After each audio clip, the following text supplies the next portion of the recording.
Greetings, everyone. So good of you to come around today. I hope you've had a good morning and you've gone really deep into this biophilic experience. Now we're just about to go even deeper because we're going to bring it closer home. Yes, and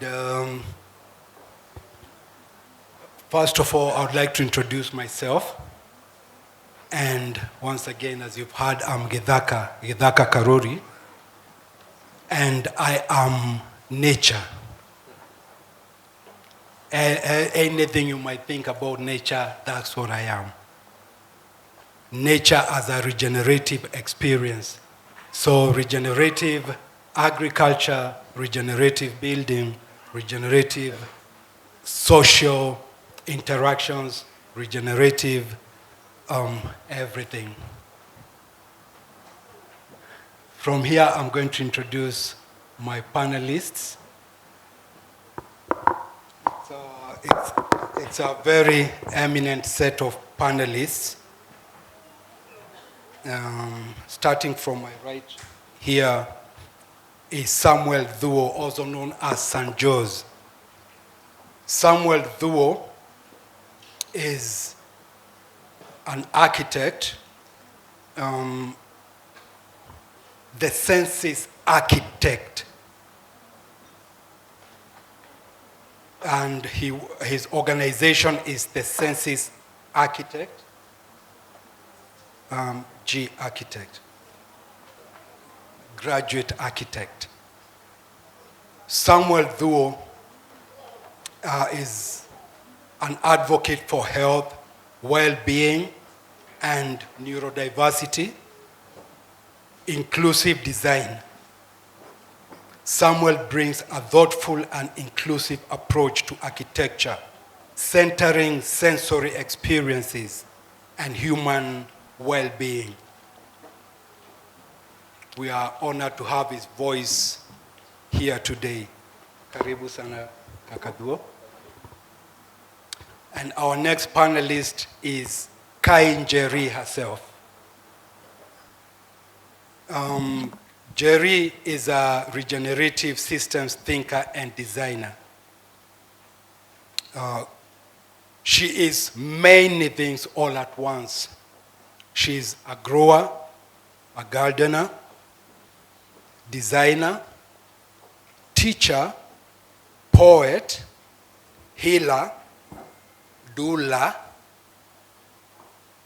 campaigner, and facilitator. In her own words, she is a regenerative systems thinker and designer. As far as we can tell, she is a force of nature. She is based in Tanga, Tanzania, and where she is tirelessly bettering lives through improved nature connection, food sovereignty, sexual and reproductive health, and by tackling gender issues.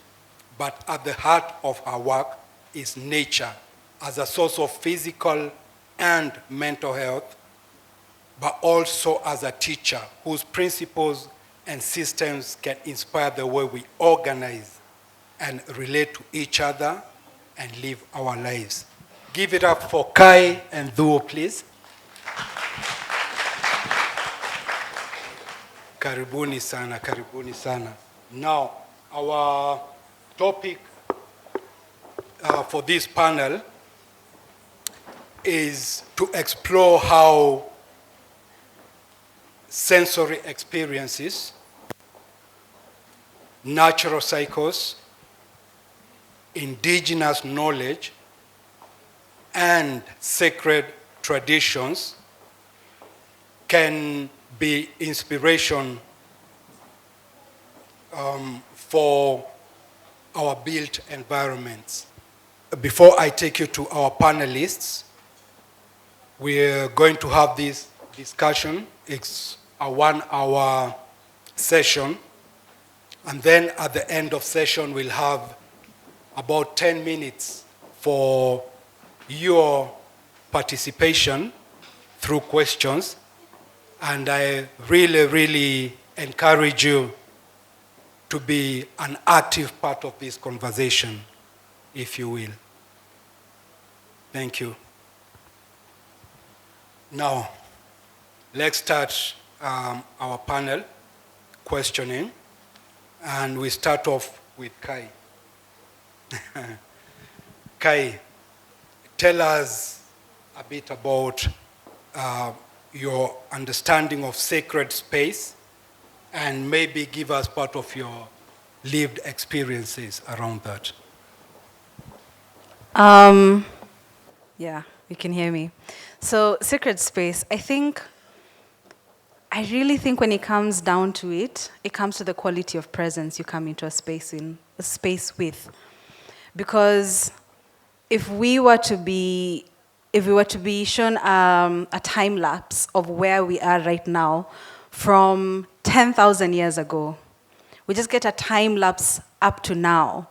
Different communities, different people, different animals, different plants have interacted with this space in very different ways. I bet you at some point in that timeline, there was a group of people or animals or plants that did what we consider in today's understanding worship, some form of ritual in this space. I can bet you. And so for that reason, I think it really does come down to the quality of presence we show up in a space with.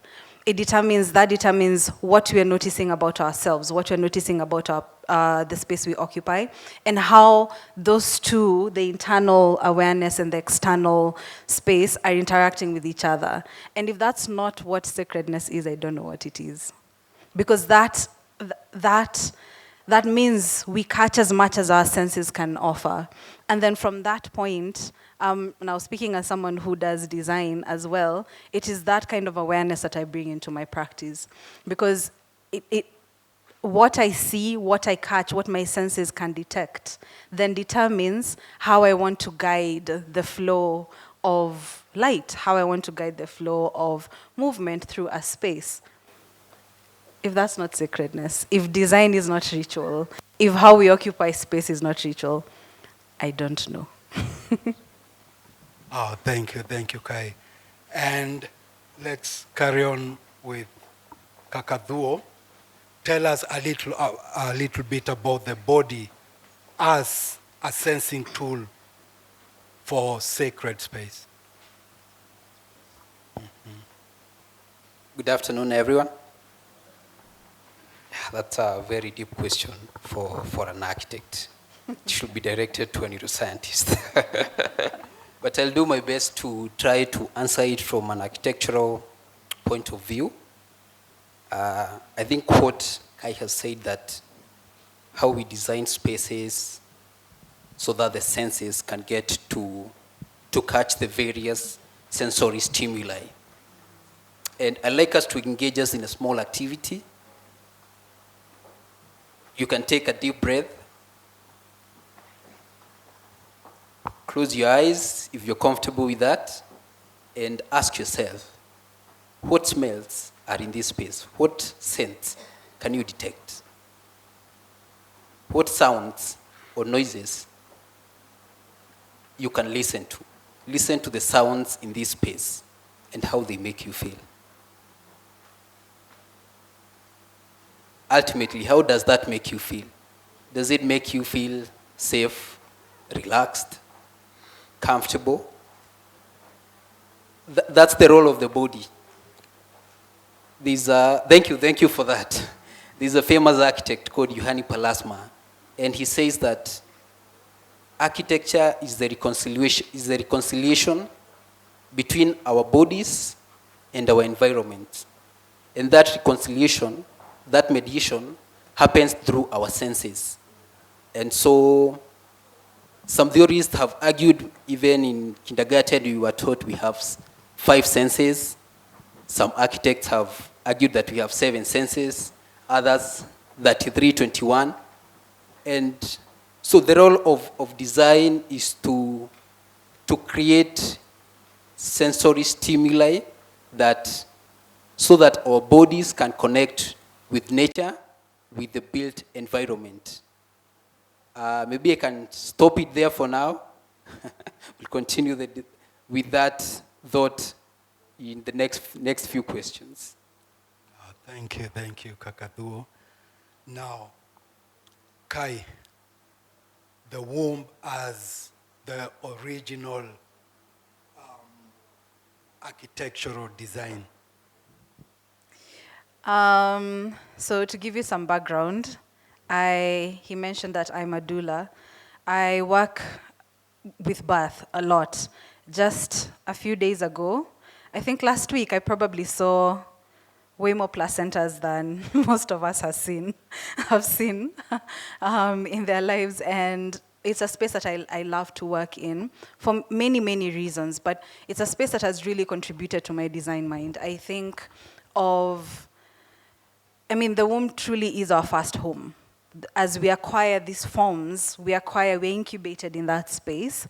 And it's in that space that we begin to acquire the first inklings of senses. Our nerves begin to develop. And then once we cross the threshold and we're now outside, they start to get put into use. But you think about, and just to mention that this was how I got connected to Sanjotz. He wrote an article, and I read his article, and I had to connect with you because that article really went into the design aspect of the womb and pregnancy. But then now, moving beyond that, just a little. So you look at the way light travels, you look at sound. They tell you when you're pregnant and your partner is pregnant, speak to the baby. They begin to recognize your voice. And I've seen this because I've been in many delivery rooms and spaces, home births as well. And I see the way, just the other day, I helped deliver twins in a home birth. And so something very interesting happened. One of the twins will not be picked up by mom. They will cry till they will not be picked up by mom. The only person they want to be picked up by is dad, and he will not even have to pick them up. The moment he walks into the room and starts to speak, Gabriel goes quiet. And you can tell already there was a connection that had started to happen when, in utero, sound was permeating, and so that's already getting picked up by our senses. But in a way that is pleasant to our senses, in a way that's not invasive. So I think about the buildings that we're designing today. The number of times I walk into a room and I'm not being loud, but you can hear the echo. It's very uncomfortable. You think of light. You walk into a room, and I will especially speak of birthing spaces. You walk into most birthing spaces in our hospitals, the light is sharp. It's very unpleasant. And then you look at the science of that. Oxytocin will not go up, and that's what we need for labor. That's what we need for birth to happen. It shoots oxytocin down. So you look at the way our senses work with our body for us to thrive in this earth environment, and we're not building to optimize for our senses. We're truly, in essence, all the squares we are living in, the first thing we know is a curve of our mother's body, in utero and also outside. That's the first thing we experience. But then we've made our built environment very rigid, and we sort of have to force our curves into straight lines to fit into it. And so who are we building for? If our natural way of being, if the way we come into form is with curves, with light that's soft, with ways of listening that's pleasant to the ear, when we're building sharp corners, when we're building spaces where sound travels in very, I don't even know what the word is, but maybe Sanjotz will help me here. But when we're building like that, who are we building for? This is very unusual. It's a strange way to be building for creatures that are made for softness. Thank you so much, Kai. Yes, now, Kaka Thuo tell us how do we design for presence, not just function? How can nature guide us in awakening the senses? You know? Thank you. I feel like Kai has gone on a roll and set us such a fantastic background for me to go on a roll criticizing the architectural community. Because in actual sense, the answer to the first question, how can we design for presence and not just function, is in the second part of that question, that nature should guide us in reawakening the senses so that we can design for presence. Coming from an architectural background, there's always an endless debate in the architectural community on whether form follows function or function follows form. So the camp that believes in form, usually they will create the form of the building and then they will fit in the function. And that leads us to buildings that are designed to please the eye. And then we have pleasing the eye and forgetting that we have other senses. We have the sense of touch, we have the sense of hearing and smelling, what Kai was talking about. The other camp that believes in function now comes up with a function, designs that, and then wraps up the function in a box, which leaves us with buildings that look like each other. So you have hospitals that look like shopping malls. You have homes that look like shopping malls. If you know, you know. You have you have schools that look like hospitals, and like, let me just go on a roll. We have these typical plans for like the TVET institutions in this country. So you go to Turkana, the TVET there looks like a TVET in Kisumu. Yet the climate is very different, and even the people there. And so we have forgotten that we as humans, the way we connect with buildings, it's through the senses. And through the senses, we can generate feelings and emotional connection with these spaces. I'll try to define presence, because the question was, how can we design for presence and not just function? For me, presence is the small activity that we did where we were trying to breathe and smell the scents in this space. We were trying to listen to the sounds in this space, because it's through these sounds and through those smells that we create a connection with a space. Have you ever had someone say that this space smells like my grandmother's house? Or this space smells like a toilet? It's because smells, they have a direct connection with the part of brain that is in charge of memories and emotions. When I was growing up, so I learned to cook lunch, and so my mom would leave me at home and tell me, when it's lunchtime, cook for your siblings. And we got into a conflict because I'll cook either too early or too late. So what my mom did, she got a container, put it next to the fence, and she told me, once the shadow of the fence hits the container, it's lunchtime. So at that point, I didn't process that until I got into architecture school, and I learned how to design with light and shadow. And so when we design for presence, we are creating connections with not just the spaces we are living in, but we're creating connections with nature, with something greater than ourselves. And it's only when we create those connections that we'll feel present. And there's Watetu. She was talking in the morning about life in the village. And the fascinating thing about life in the village, you feel present, not because it is scheduled, but because of nature that gets to surround you. You will know it's evening, it's nightfall, when the frogs and the crickets, they take over. Or when the cows come home from from grazing.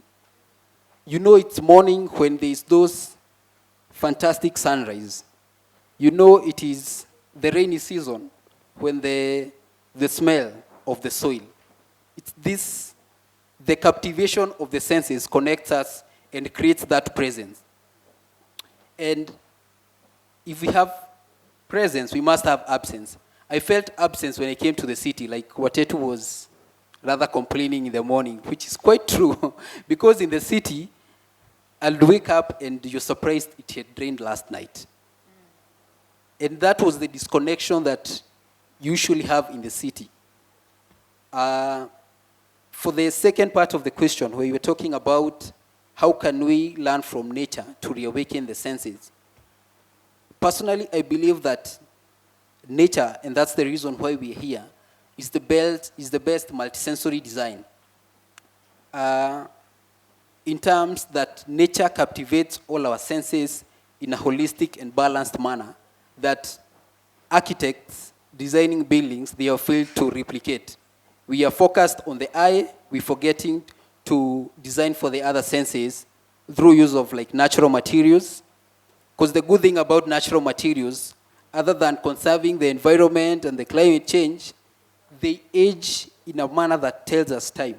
You see a stone and you can say, this stone was not brought here yesterday. It's been here for like, I was saying, like the past 10,000 years. That kind of gives you some sort of presence. That's the good thing about natural materials. And now incorporating nature, because nature has the sounds of birds, the smells of flowers and plants. You've got the texture of these natural materials, such that I was looking at Githaka's glass outside there, and it invites you to touch. And this is inherent nature in us. You go to a museum and they will give you instructions that, please don't touch. The reason they're telling you is because it's inherent in you to want to touch. And so it's upon us as architects and designers to go back and design for the senses. Because when we do that, we are not going to greenwash around. And for us, as people who are being designed for, it's upon us to resensitize ourselves. Once we come to the city, the life is too busy, we forget to resensitize and awaken our senses. It's upon us to walk barefoot. If your floor finish in your house is timber, I don't see any reason why you should. It grounds you. It's upon us to engage our senses, going for nature works. Let's re-engage our senses as designers. Let's design for the senses, because once we do that, we actually design for presence. Thank you so much. Thank you so much. It's interesting what you just said, even about African times and how people, judge their time and activities according to what is happening in nature. Thank you very much for that. Now, Kai, talking of nature and natural rhythms, how can ritual rhythm and cycles act as inspiration for architecture? As you were speaking, Sanjotz, I just realized there's a pattern that this rigid, harsh architecture we're describing. It might be a response to something in an evolutionary response to something, because for the longest time, hunting, gathering, living in caves. And I mean, I could be absolutely wrong on this, so I'd rather not be quoted, but I could also be right.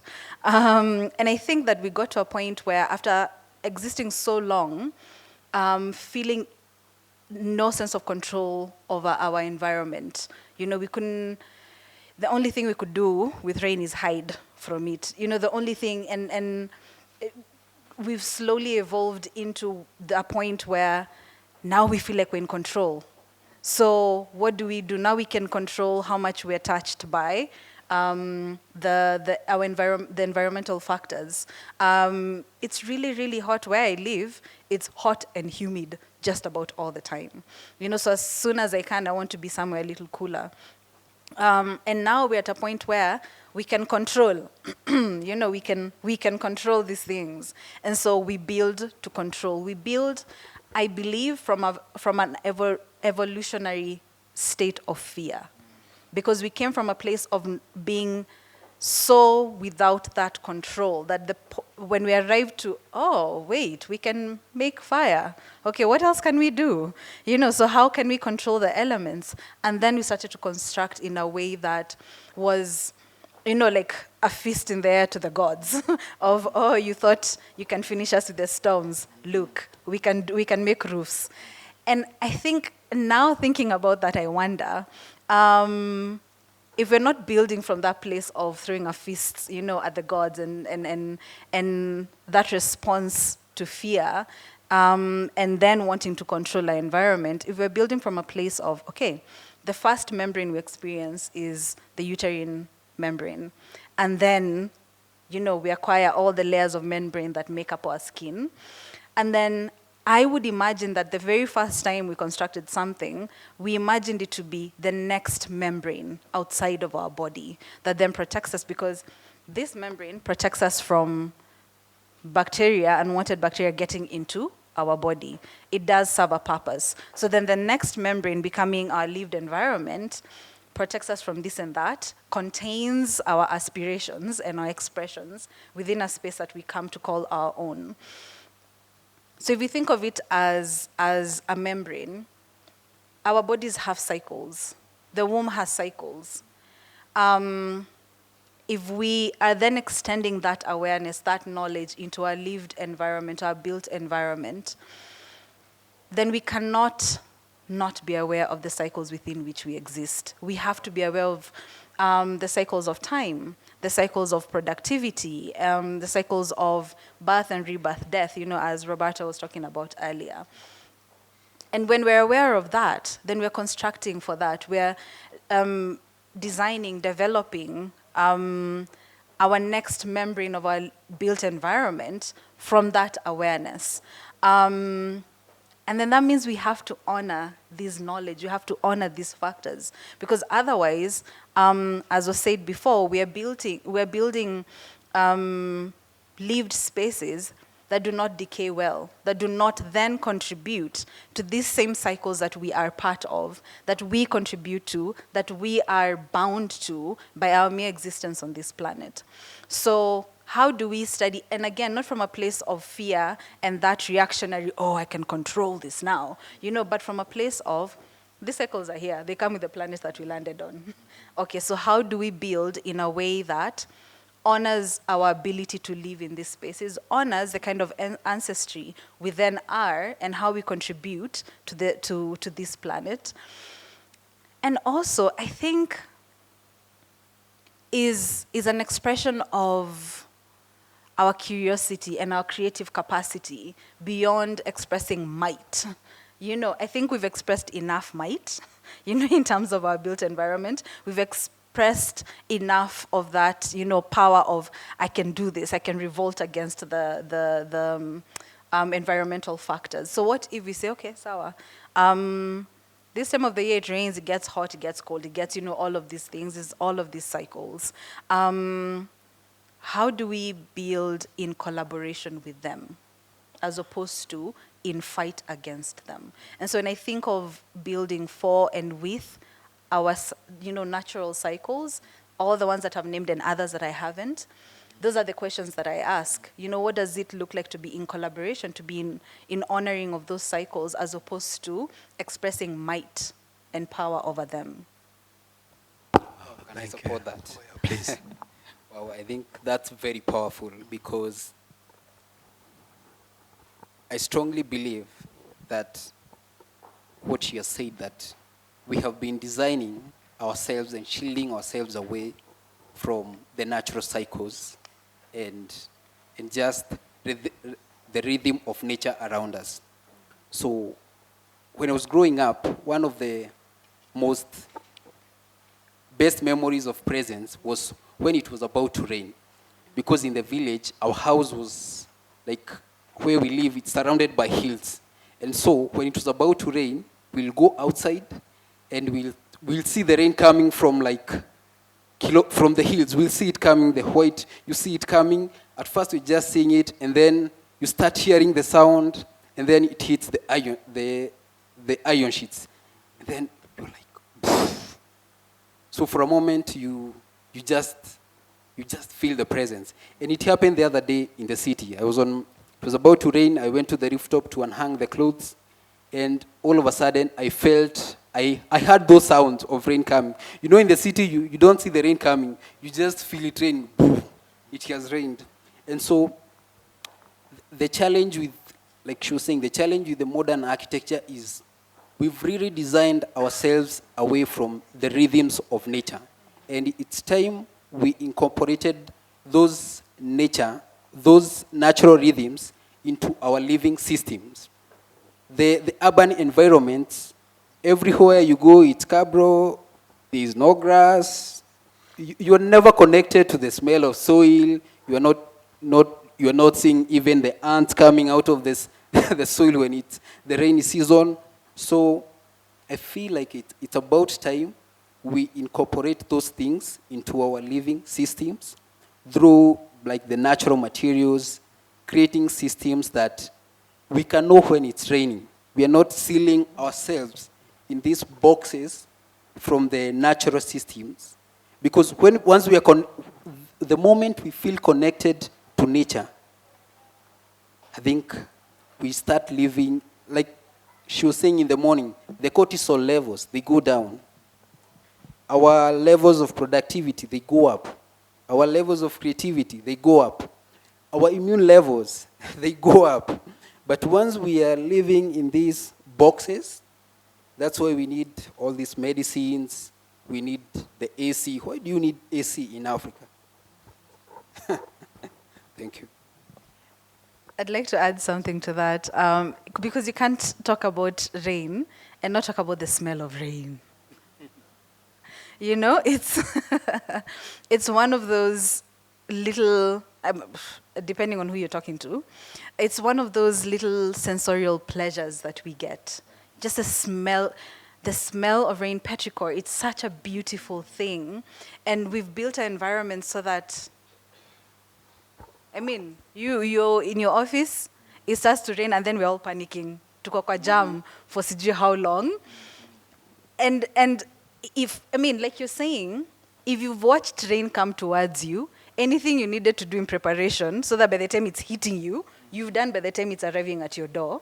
You know, you started by seeing the change of, the clouds kule juu. You've seen that it's now moving closer, it's getting hazier. You know, by the time, and then the smell of rain.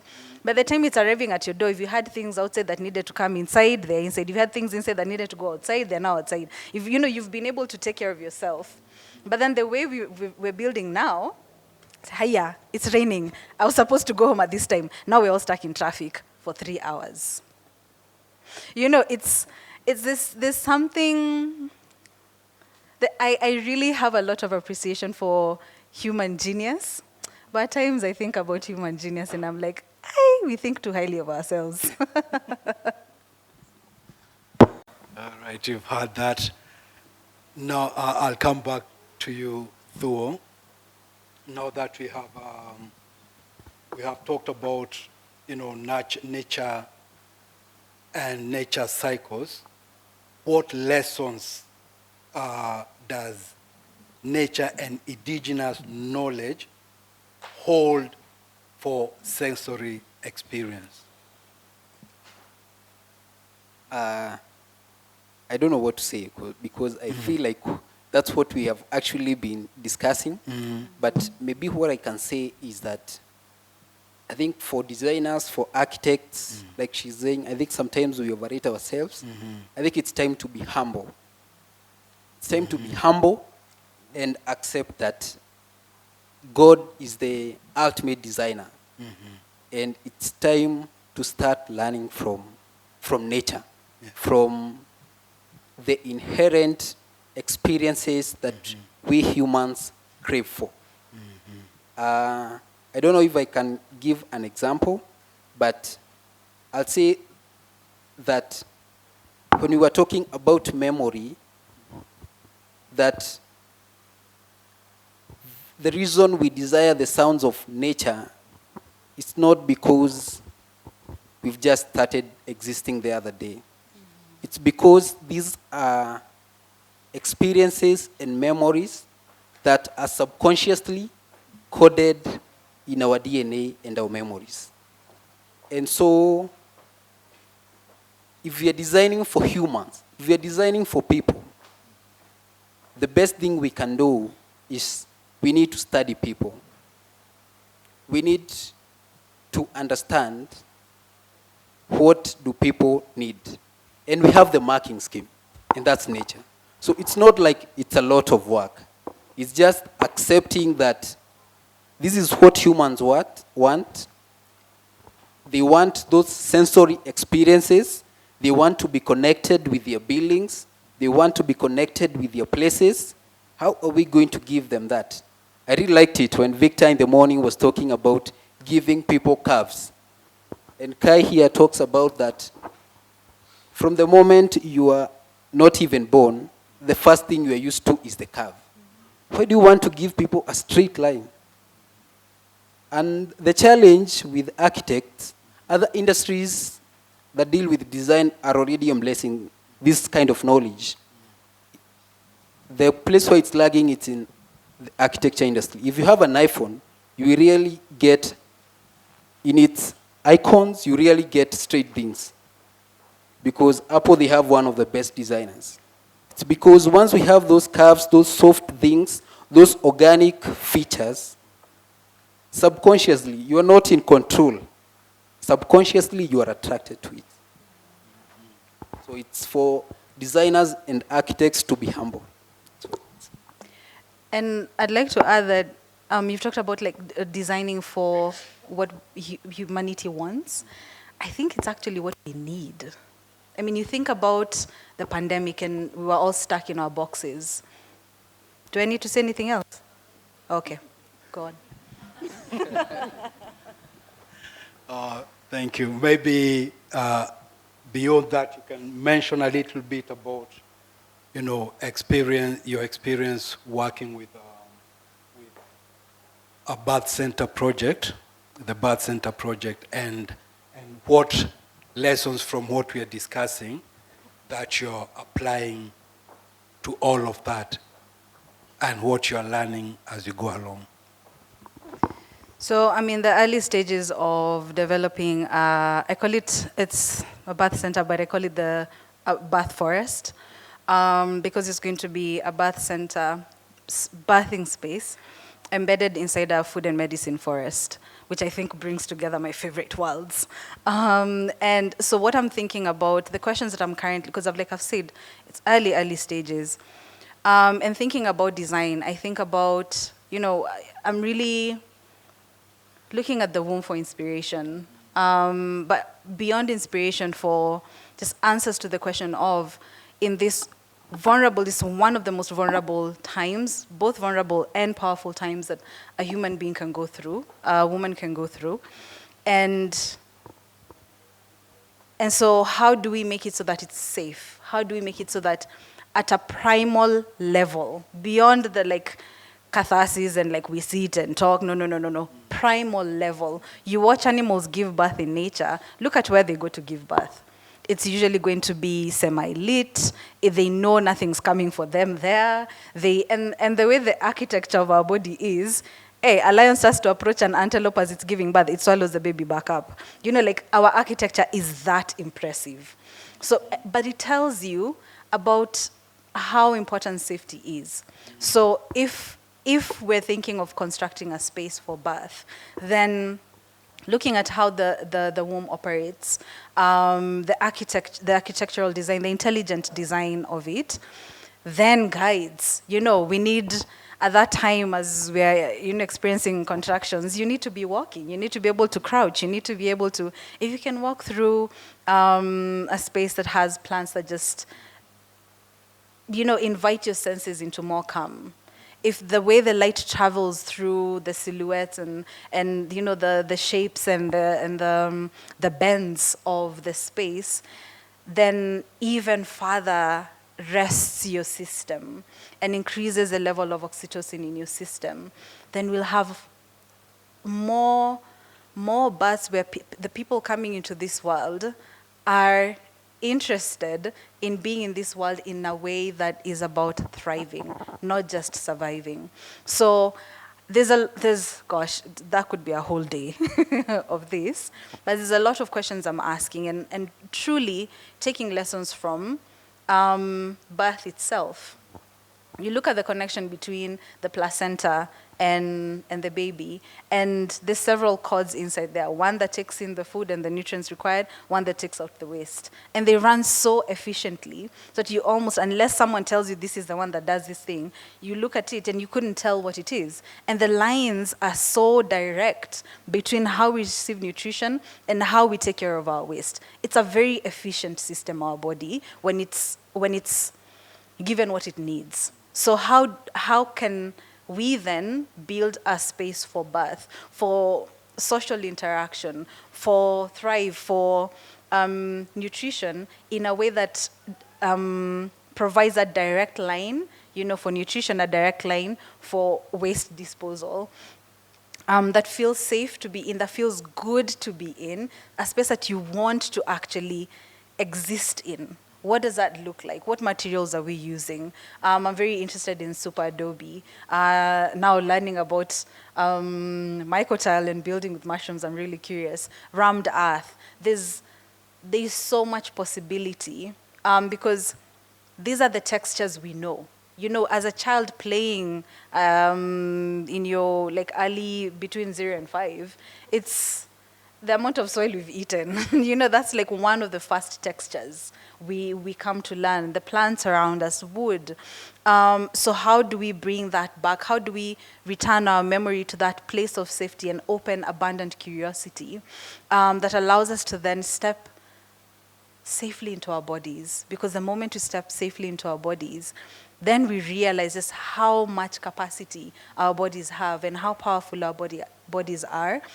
And so imagining that as the first experience a human being has as they land on this planet, just what that could do for the brain, what that could do for development, I think there's a real question there, and I'm curious to explore the answers and hold hands with people who hold similar curiosities and see what's possible. Track the children that were born in this space. Just see what their IQ looks like. I think there's something there. So, but it's a let's see. Thank you so much, Kai. Very profound, and thank you for the work that you're doing. Before I get to the last question, which is for you, Kaka Thuo, I'd be also very much interested to know part of the work you're doing around designing around senses. Thank you. So, for me, at the moment, I'm more into research.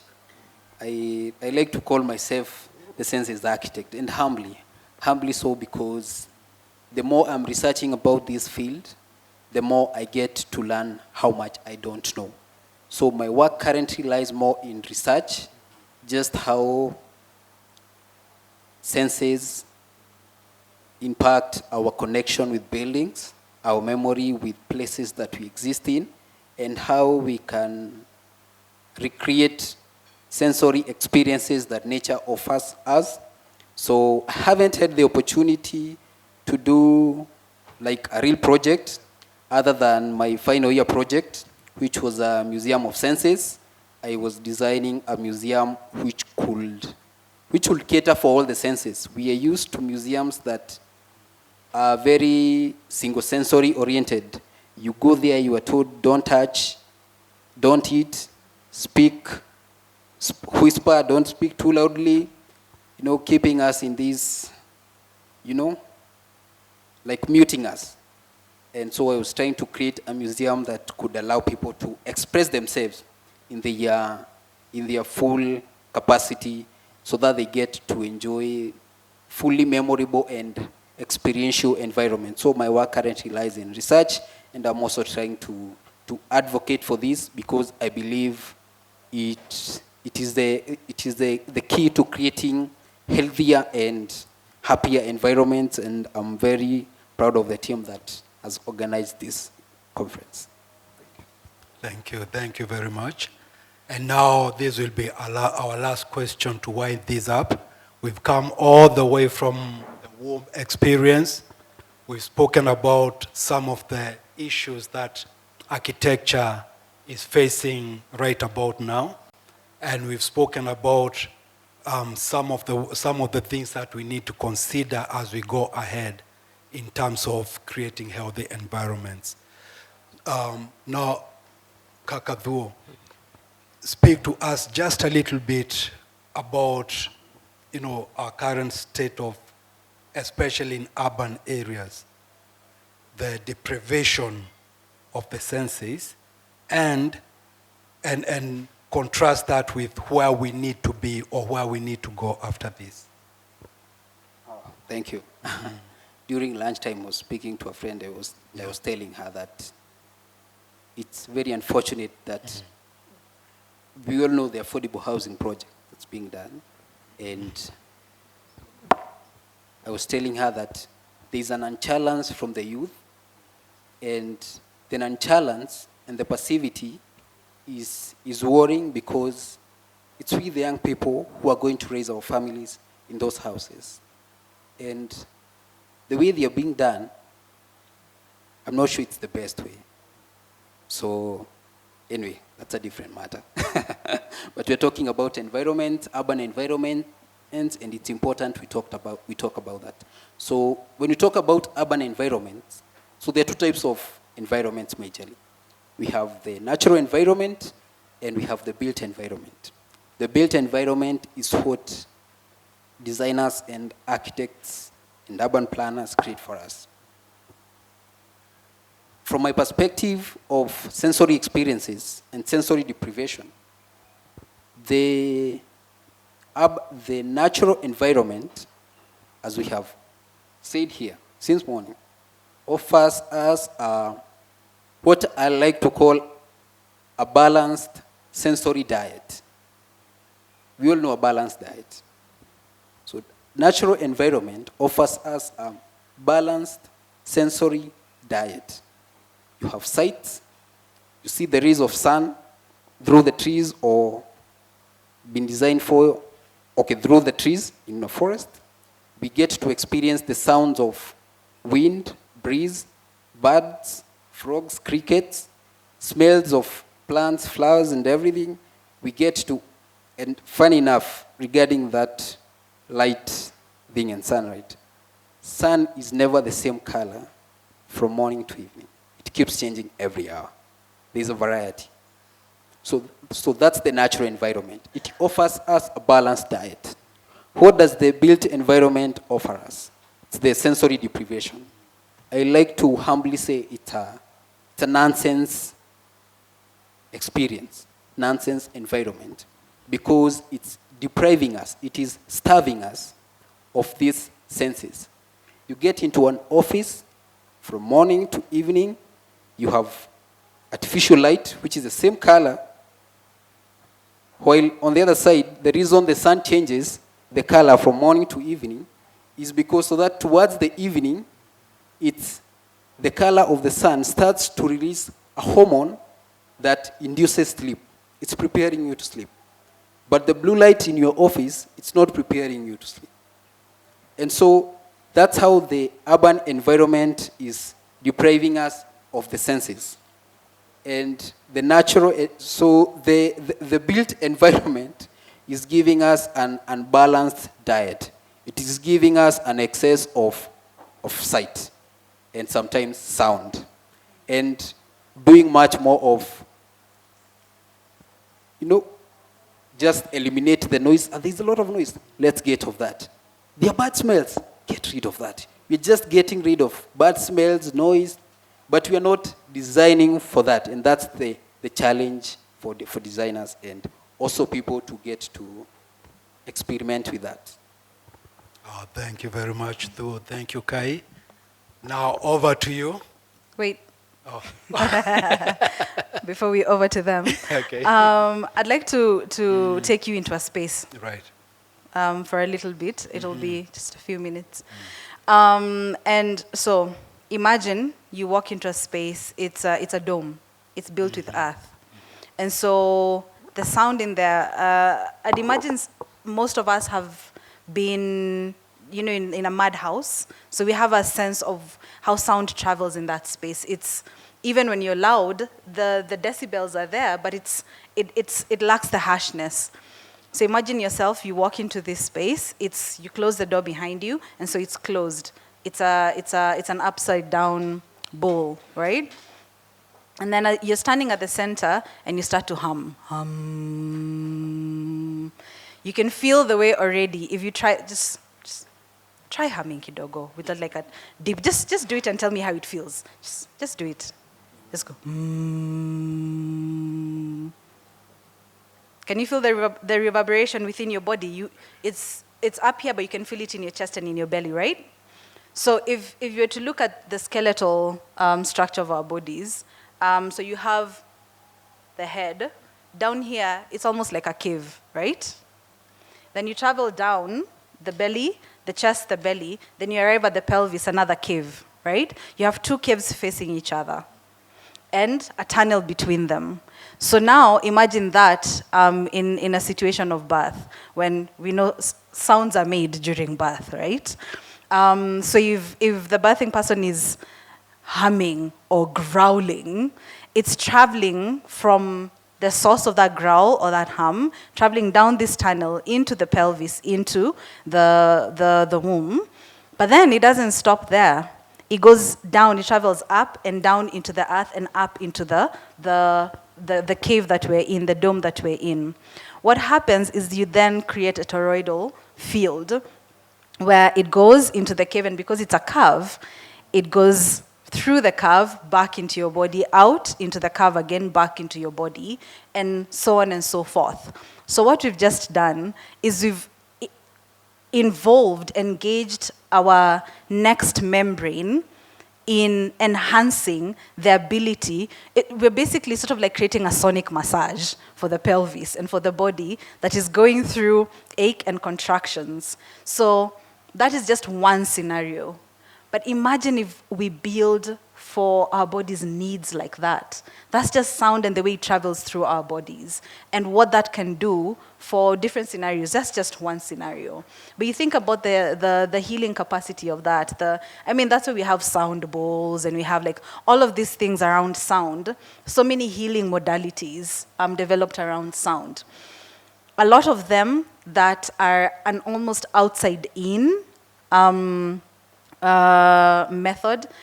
But what if we build so that we can engage the architecture we come in with our skeletal form? Yeah. Wow. You heard that. All right. Now we have a few minutes. Does anybody have a question, a suggestion, or any other brief engagement you want to have with the panelists? All right. I can see. We'll just take those two. We'll take those two because of time. Please keep it to the question.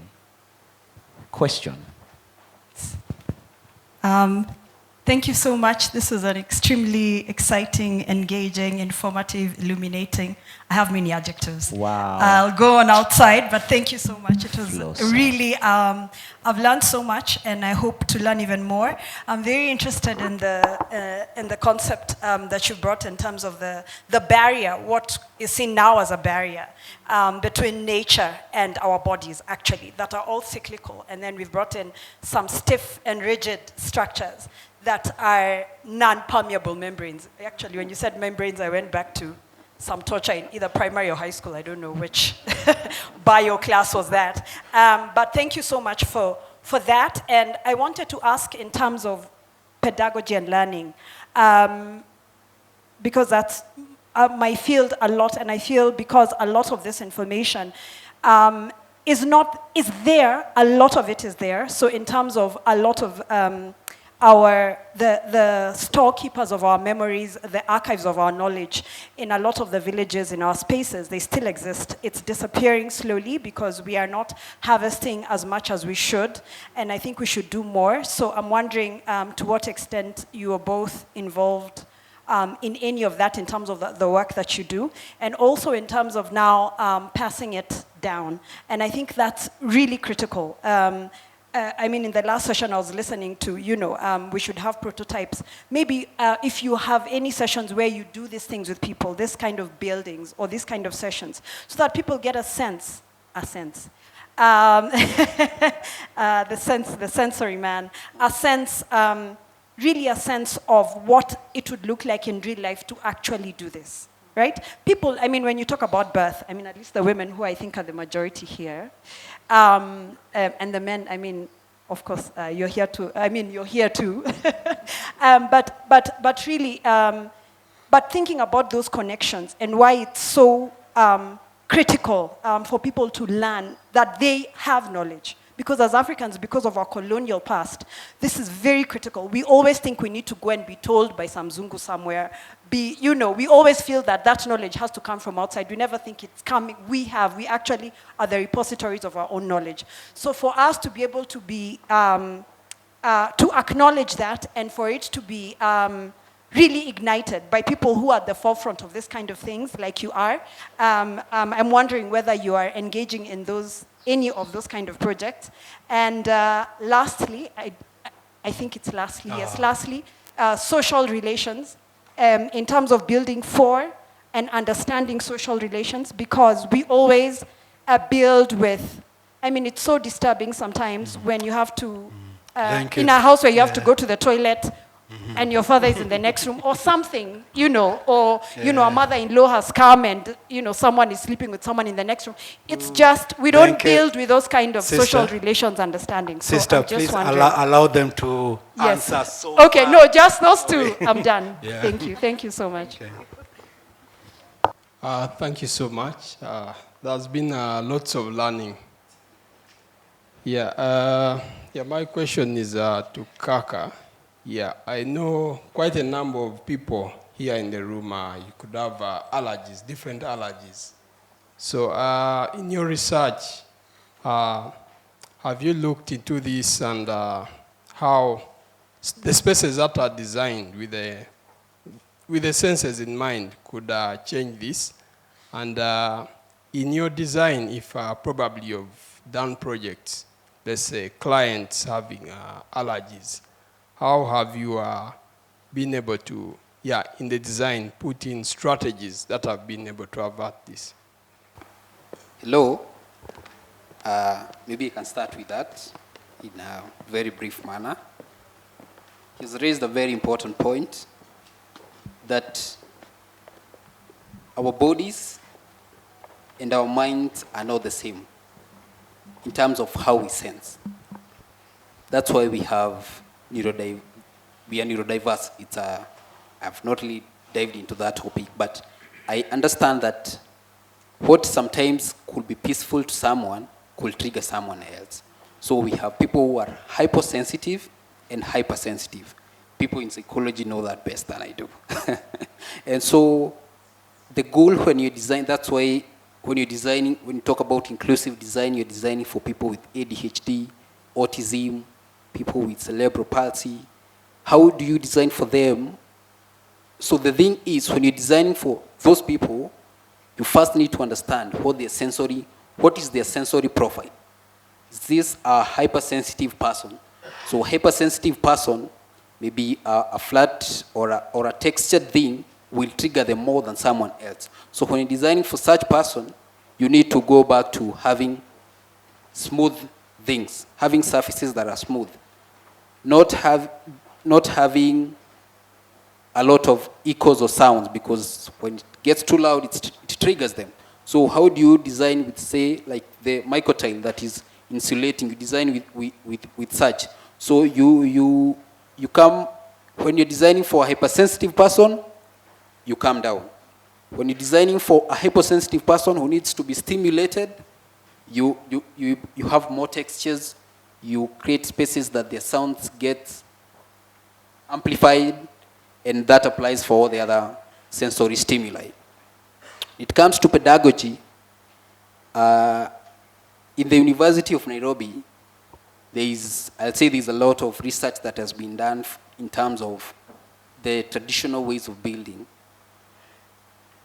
At the end of the 6 years in architecture study, usually you do a thesis where you do a thesis and a design project. So a lot of studies have been done. Most of them, it's not from a sensory perspective. It's from the climate, the traditional ways of building, and the vernacular architecture. So I'll say that is, the archives are there, so the future generations will be safe.